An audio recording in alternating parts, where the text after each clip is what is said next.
Good morning dear students. Gayatri Vidya Mandir senior secondary school Sanchore के YouTube channel पे आप सभी का एक बार फिर से स्वागत है।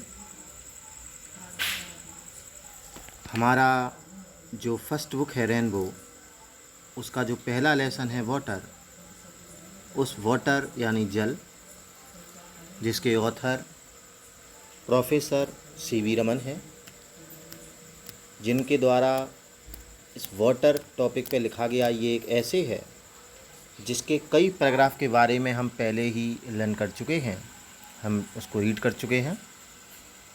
एक अगले पैराग्राफ सबसे पहले जिसके हम वोकैबुलरी, जिसके शब्दकोश के बारे में डिस्कस करेंगे कि उसके कौन कौन से कुछ डिफ़िकल्ट वर्ड्स हैं, जो कॉम्प्लिकेटेड वर्ड्स हैं, उनको पहले एक्सप्लेन कर लिया जाए, जिससे कि आपको लेसन समझने में परेशानी ना हो।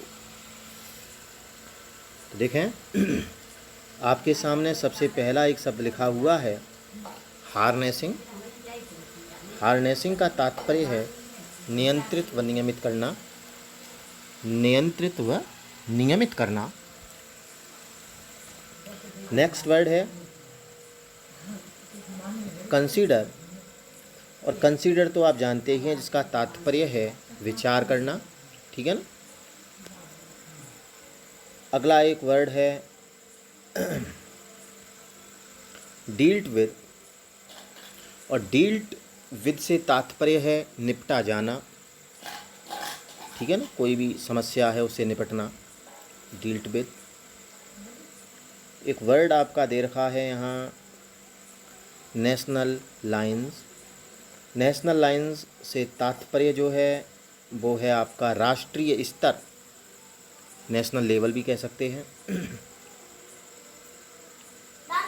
एक वर्ड है आपका वास्ट। वास्ट का तात्पर्य है विशाल। इसके लिए कई शब्द आप यूज़ कर सकते हैं। एक शब्द यूज़ कर सकते हैं आप यूज का। एक शब्द इसमें आप लगा सकते हैं जो इस लेसन में आपको देखने को मिल जाएगा,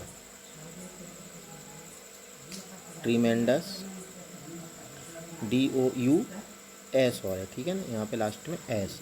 तो ये ह्यूज मीन्स ट्रिमेंडस, एक मेमत शब्द भी आता है, बिग भी आता है। ये सभी जो हैं वर्ड आपके वास्ट के लिए है, ठीक है ना, वास्ट। नेक्स्ट वर्ड है आपका स्क्रब। स्क्रब से तात्पर्य है झाड़ियाँ, जंगली झाड़ियाँ। प्रॉस्परस का तात्पर्य जो है वो समृद्ध, संपन्न। वेल प्लान्ड, प्लान तो आप जानते ही हैं, प्लानिंग यानी योजना। वेल प्लान्ड यानी बेहतर तरीके से योजना बनाना, अर्थात सुनियोजित, एक शब्द में हम उसको कह सकते हैं। एक वर्ड यहाँ पे आपका दे रखा है कंजर्वेशन, और कंजर्वेशन का तात्पर्य है संरक्षण करना, ठीक है ना, जैसे जल संरक्षण करते हैं। ये तो महत्वपूर्ण है और कई बार इस वर्ड का हमने डिस्कस जो है वो किया है। एक वर्ड यहाँ पे दे रखा है जिसके बारे में पहले भी मैंने आपको बताया है, एफॉरेस्टेशन, और एफॉरेस्टेशन का तात्पर्य है वन रोपण, ठीक है ना, वन का रोपण करना, वन को लगाना, वृक्षों को लगाना, जिसका अपोजिट हो जाता है डिफॉरेस्टेशन, ठीक है ना, वनों का कटान करना। एक वर्ड है आपका सिस्टमेटिक, और सिस्टमेटिक का तात्पर्य है योजनाबद्ध, ठीक है ना, सिस्टम से, सिस्टम यानी योजना, कोई तरीके से। और एक वर्ड है आपका डिस्टिंग्विश्ड। डिस्टिंग्विश्ड, और डिस्टिंग्विश का तात्पर्य है भिन्न या विशिष्ट। एक वर्ड है आपका अनटेम्ड, और अनटेम्ड का तात्पर्य यहाँ पे अनियंत्रित है। यहाँ ऊपर हार्नेसिंग जो हमने पढ़ा था उसका तात्पर्य नियंत्रित है, और अनटेम्ड का तात्पर्य अनियंत्रित है। एक वर्ड है यहाँ पे अर्जेंट, और अर्जेंट तो अक्सर सभी जानते हैं, सामान्य बोलचाल में यूज़ किया जाने वाला शब्द है, जिसका तात्पर्य अत्यंत महत्वपूर्ण या अत्यंत आवश्यक। एक वर्ड है आपका अनटोल्ड, और अनटोल्ड का तात्पर्य है असीम या असंख्य, अत्यधिक, ठीक है ना। एक है आपका वर्ड यहाँ चीप, और चीप का तात्पर्य है सस्ता। एक चीपेस्ट भी वर्ड यहाँ पे आपको देखने को मिलेगा लेसन में, जिसका तात्पर्य सबसे सस्ता हो जाएगा। एक वर्ड है आपका रेंडर, और रेंडर का यहाँ तात्पर्य है बना देना, ठीक है ना। तो ये इसके कुछ आपके कॉम्प्लिकेटेड या डिफ़िकल्ट वर्ड्स हैं जिनके आपने देखे यहाँ पे सभी का हिंदी जो तात्पर्य है वो मैंने लिखा हुआ है। इसके अलावा इसमें कुछ और भी शब्द हैं इसी पैराग्राफ के अंदर, हम उनको भी देख लेते हैं।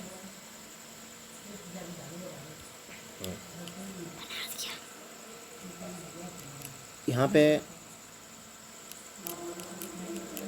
यस ये है, इसमें एक वर्ड आपका दे रखा है सप्लाईज, और सप्लाईज का तात्पर्य है आपूर्ति, ठीक है ना। सप्लाई होती है ना किसी चीज़ की, सप्लाई करना, आपूर्ति करना। एक वर्ड आपका दे रखा है रेंडर, जिसको हमने पहले ही डिस्कस कर लिया था, जो दोबारा है, रेंडर देखें बना देना। एक वर्ड है आपका वेस्टफुल, और वेस्ट तो आप जानते ही हैं व्यर्थ होता है, बेकार का, तो वेस्टफुल यानी बेकार का।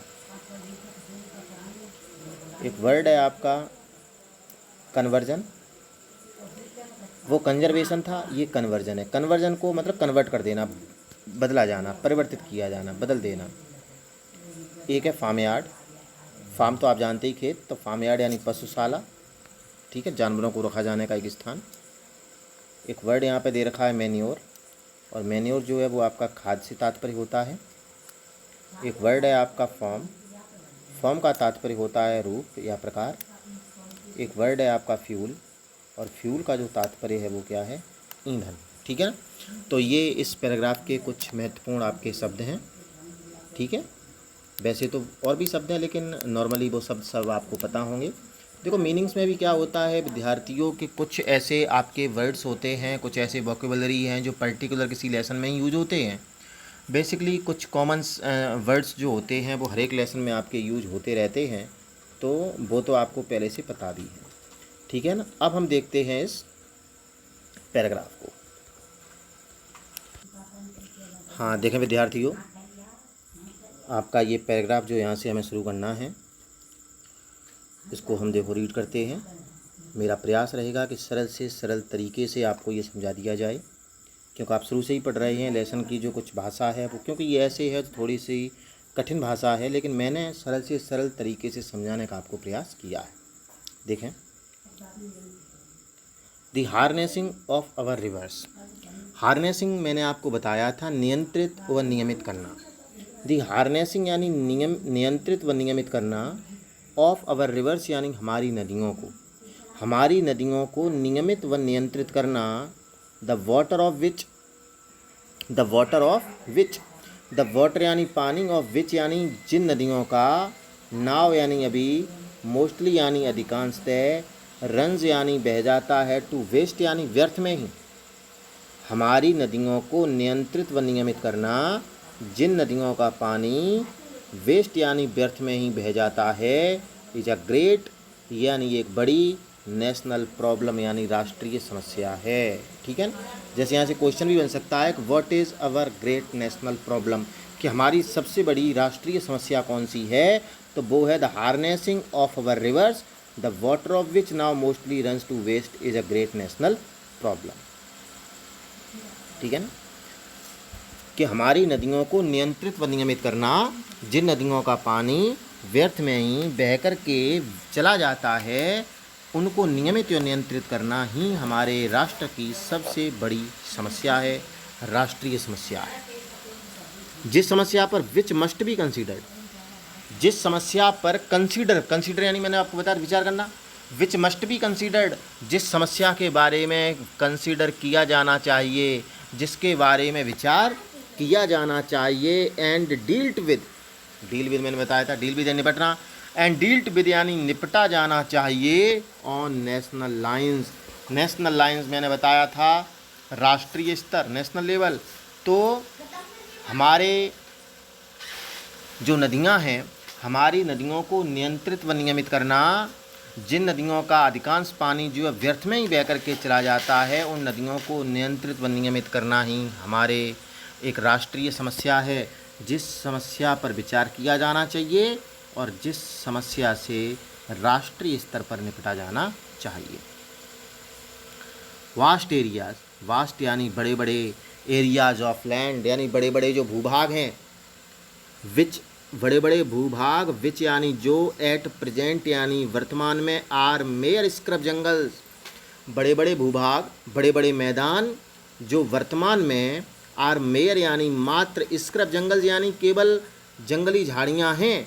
मतलब आप देखते हैं कि जहाँ पे केवल जंगली झाड़ियाँ हैं, कुड बी टर्न्ड, उनको टर्न इनटू यानी परिवर्तित करना, उन्हें कुड बी टर्न्ड इनटू यानी उनको परिवर्तित किया जा सकता है, इनटू फर्टाइल यानी उपजाऊ, एंड प्रॉस्परस यानी संपन्न या समृद्ध, कंट्री यानी देश में, बाई करेजुअस यानी साहसिक, एंड वेल प्लान्ड एक्शन, साहसिक and well planned action, well planned यानी सुनियोजित और एक्शन यानी कार्य के द्वारा, कदम के द्वारा। तो यहाँ पे बताया कि वर्तमान में जो बड़े बड़े भूभाग हैं, वो बड़े बड़े भूभाग जहाँ पे केवल जंगली झाड़ियाँ हैं, उन सभी जंगली झाड़ियों को उपजाऊ ज़मीन में संपन्न देश में परिवर्तित किया जा सकता है, किसके द्वारा, साहसिक और सुनियोजित एक्शन यानी कार्यों के द्वारा, जिसकी आवश्यकता भी है। तो ये साहसिक और सुनियोजित कदम जो उठाए जाने चाहिए, और जो भी जंगली झाड़ियाँ हैं उनको उपजाऊ ज़मीन में परिवर्तित किया जाना चाहिए, ये भी एक आवश्यकता है। अब देखते हैं हम अगला पैराग्राफ। क्लोजली कनेक्टेड, क्लोजली यानी घनिष्ठ रूप से संबंधित होना, कनेक्टेड यानी connection, with the conservation of water, conservation of water supplies is the problem of afforestation. ठीक है ना, कि कंजर्वेशन यानी संरक्षण और वाटर सप्लाई यानी जलापूर्ति का, यानी जलापूर्ति का जो संरक्षण है वो वनीकरण की, जो एफॉरेस्टेशन है, ठीक है ना, कि जलापूर्ति का जो संरक्षण है वो जलापूर्ति का संरक्षण वनीकरण की इस प्रॉब्लम यानी समस्या से घनिष्ठ रूप से जुड़ा हुआ है। फिर से समझने का प्रयास करें कि कंजर्वेशन ऑफ वाटर सप्लाई यानी जलापूर्ति का संरक्षण वनीकरण की समस्या से घनिष्ठ रूप से संबंधित है। देखो, जब हम जल को संरक्षित करने लगेंगे, अब जल को संरक्षित करना वनीकरण की समस्या से किस प्रकार से घनिष्ठ रूप से संबंधित, वो भी समझ लो कि जब हम, जैसे हमने एफॉरेस्टेशन किया, हमने वनों का रोपण किया, जब हम पेड़ पौधे लगाएंगे, जब हम प्लांटेशन करेंगे, तो आप माने जब ज़्यादा पेड़ होंगे तो बारिश भी ज़्यादा होती है, और दूसरी बात ये है कि जितने पेड़ अधिक होंगे उतना ही पानी का संरक्षण भी अधिक होता है। अगर पेड़ नहीं होते हैं, बारिश अगर होती भी है तो भी पानी जो है बह करके एक स्थान से दूसरे स्थान पर चला जाएगा, लेकिन पेड़ उस पानी के बहाव को, उसकी गति को रोकते हैं, और जो ज़मीन है उस पानी को धीरे धीरे ग्रास्प करती है, उसको सोख लेती है, एब्जॉर्ब कर लेती है। ठीक है ना, तो इसको फिर से समझने का प्रयास करें कि जलापूर्ति का संरक्षण वनीकरण की समस्या से घनिष्ठ रूप से संबंधित है। तो वनीकरण की समस्या अगर रहेगी तो जलापूर्ति का संरक्षण नहीं हो पाएगा, तो जलापूर्ति का संरक्षण वनीकरण की समस्या से घनिष्ठ रूप से जुड़ा हुआ है। आगे देखें, द सिस्टमैटिक प्लांटिंग, सिस्टमैटिक यानी सुनियोजित तरीके से, सुनियोजित तरीके से प्लांटिंग यानी रोकना, ऑफ सुइटेबल ट्री, सुइटेबल यानी उपयुक्त, और ट्रीज यानी पेड़ों को, इन एवरी पॉसिबल प्रत्येक संभव, और इवन और यहाँ तक इन इम्पॉसिबल एरियाज प्रत्येक असंभव क्षेत्र में। ठीक है ना, सुनियोजित तरीके से उपयुक्त पेड़ों को प्रत्येक संभव तथा असंभव क्षेत्रों में लगाना या रोपना, एंड दी डेवलपमेंट, और डेवलपमेंट यानी केवल लगाना ही नहीं, प्रत्येक संभव और असंभव, एवरी पॉसिबल और इवन इन इम्पॉसिबल एरियाज, यानी प्रत्येक संभव और यहाँ तक कि प्रत्येक असंभव क्षेत्र में सुनियोजित तरीके से उपयुक्त पेड़ों को लगाना, एंड दी डेवलपमेंट, और उनका डेवलपमेंट यानी उनका विकास करना, और व्हाट कैन कॉल, और उनका इस प्रकार से विकास करना, केवल ऐसा नहीं कि पेड़ों को लगा के छोड़ दिया, हमें सुनियोजित तरीके से उपयुक्त पेड़ों को लगाना, और पेड़ों को लगाने के साथ साथ उन पेड़ों का इस प्रकार से डेवलपमेंट करना कि व्हाट यानी जिसको, वन कैन कॉल यानी कोई भी पुकार सके, सिविलाइज्ड यानी सभ्य, फॉरेस्ट यानी जंगल, केवल जंगली झाड़ियाँ नहीं, पेड़ों को, उपयुक्त पेड़ों को लगाना, प्रत्येक संभव और यहाँ तक कि असंभव क्षेत्र में भी सुनियोजित तरीके से उपयुक्त पेड़ों को लगाना, और केवल लगाना नहीं बल्कि उनका इस प्रकार से डेवलपमेंट करना जिससे कि कोई भी उनको एक सिविलाइज्ड फॉरेस्ट यानी सभ्य जंगल कह सके। सभ्य जंगल जहाँ पे सुनियोजित तरीके से उपयुक्त पेड़ लगे होते वो सभ्य जंगल की श्रेणी में आते हैं। जहाँ पे केवल कांटेदार झाड़ियाँ ना हो, ठीक है ना, उपयुक्त पेड़ लगे हों। एज डिस्टिंग्विश्ड, जो पेड़ डिस्टिंग्विश्ड यानी विशिष्ट हों या भिन्न हों, अलग हों, फ्रॉम वाइल्ड यानी जंगली, एंड अनटेम्ड जंगल्स, अनटेम्ड यानी अनियंत्रित। जो जंगल कैसे हों, जो जंगल उन जंगली और अनियंत्रित जंगलों से बिल्कुल भिन्न हों, वो कैसे हों, सभ्य जंगल हों। इस प्रकार के पेड़ों को लगाया जाना चाहिए, इस प्रकार के पेड़ों का विकास किया जाना चाहिए। क्या ये is one of the most urgent needs, most urgent needs यानी ये सबसे महत्वपूर्ण आवश्यकता है ऑफ इंडिया यानी भारत की। क्वेश्चन आपका बन जाता है कि what is one of the most urgent needs of India, तो वो क्या है कि प्लांटिंग यानी रोपना, सुइटेबल ट्रीज यानी उपयुक्त पेड़ों को इन एवरी पॉसिबल और even impossible areas, and development of what one can call civilised forest. ये क्या is one of the most urgent needs of India. तो प्रत्येक संभव और यहाँ तक कि प्रत्येक असंभव क्षेत्र में उपयुक्त पेड़ों को लगाना और उनका इस प्रकार से विकास करना जिससे कि one can call civilised forest, उनको कोई भी सभ्य जंगल कह सके, जो कि डिस्टिंग्विश्ड यानी बिल्कुल अलग हों, from wild and untamed jungles यानी उन जंगली और अनियंत्रित जंगलों से। ये भारत की महती आवश्यकता है, महत्वपूर्ण आवश्यकताओं में से एक है। सच प्लांटेशंस यानी इस प्रकार का पौधारोपण, इस प्रकार का वृक्षारोपण, वो डायरेक्टली यानी प्रत्यक्ष रूप से, एंड इनडायरेक्टली यानी अप्रत्यक्ष रूप से, प्रूव यानी सिद्ध होगा, अ सोर्स यानी स्रोत, ऑफ अनटोल्ड वेल्थ, अनटोल्ड यानी असीमित, वेल्थ यानी धन का, यानी असीमित या अत्यधिक धन का एक स्रोत सिद्ध होगा, टू दी कंट्री यानी देश के लिए। कि जब पेड़ों का रोपण होगा, वृक्षारोपण होंगे तो जल जो है, जल की आपूर्ति प्रॉपर होगी, ठीक है ना।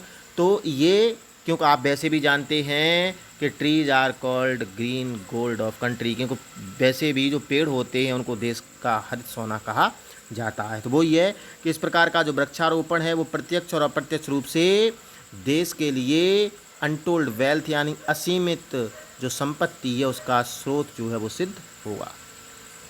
आगे दे वुड चेक, वो क्या करेंगे कि वो पेड़ जो है वो चेक करेंगे। चेक यानी वो रोकेंगे सॉइल इरोशन को। देखो भूमि कटाव को रोकने में पेड़ बहुत मदद करेंगे। एंड कंजर्व दी रेनफॉल, और जो भी बारिश का पानी होगा उस पानी को कंजर्व करेंगे, अवशोषित करेंगे, ऑफ दी कंट्री यानी देश का जो भी बारिश का पानी उसको अवशोषित कर लेंगे, संरक्षित कर देंगे, from flowing away to waste, और किससे रोकेंगे, फ्लोइंग अवे टू वेस्ट यानी बह करके जो व्यर्थ हो जाता है उससे उस पानी को रोकेंगे। एंड वुड प्रोवाइड, और वो पेड़ जो है वो उपलब्ध कराएंगे, द नेसेसरी यानी आवश्यक, सप्लाईज यानी आपूर्ति, ऑफ चीप फ्यूल, ठीक है ना, सस्ते ईंधन की जो आवश्यक आपूर्ति है वो भी प्रदान कराएंगे। कि जब आपके पास पेड़ होंगे पर्याप्त तो उससे पेड़ से क्या प्राप्त होता, ईंधन प्राप्त होता, आपको सस्ता ईंधन जो है पेड़ों से मिल जाएगा। इसके साथ साथ वो जो भूमि का कटाव है उसको रोक देंगे, जो बारिश का पानी है उसको अवशोषित कर लेंगे। तो ये क्या है, लाभ हैं। एंड दस रेंडर, और रेंडर यानी इस प्रकार से वो बना देंगे, अननेसेसरी यानी अनावश्यक बना देंगे, द वेस्टफुल कन्वर्जन, वेस्टफुल यानी बेकार में ही जो हम कन्वर्जन करते हैं, जो हम परिवर्तित करते हैं किसको, दी फार्मयार्ड मैन्योर, फार्मयार्ड यानी पशुशाला की जो भी खाद है, और पशुशाला की खाद को into A form of fuel, यानी हम किस में करते हैं, फॉर्म ऑफ फ्यूल यानी ईंधन के रूप में जो हम उसको परिवर्तित करते हैं। तो पशुशाला की खाद को ईंधन के रूप में परिवर्तित करने की जो आवश्यकता पड़ती है उसको वो क्या कर देंगे, अननेसेसरी बना देंगे, उसको वो क्या करेंगे, अननेसेसरी बना देंगे, ठीक है। मतलब जब आपके पास ईंधन होगा काफ़ी, तो आपके पास जब पेड़ होंगे, ईंधन होगा, तो निश्चित रूप से आपको फिर इस प्रकार के जो आपका जो ईंधन जो होता है, जो खाद होती है, जो गोबर खाद होती है, उसको ईंधन के रूप में यूज़ करने की आवश्यकता नहीं पड़ेगी, उसको तो आप केवल खेत में ही प्रयोग करेंगे। तो ये आपका पैराग्राफ हो गया। उम्मीद करता हूँ ये आपको समझ में आया होगा, और इसके जो कुछ क्वेश्चंस हैं उनको हम कल डिस्कस कर लेते हैं, और इसका जो बचा हुआ पार्ट है वो भी हम कल पढ़ेंगे। तब तक आप पढ़ते रहें, स्वस्थ रहें, सुरक्षित रहें। धन्यवाद।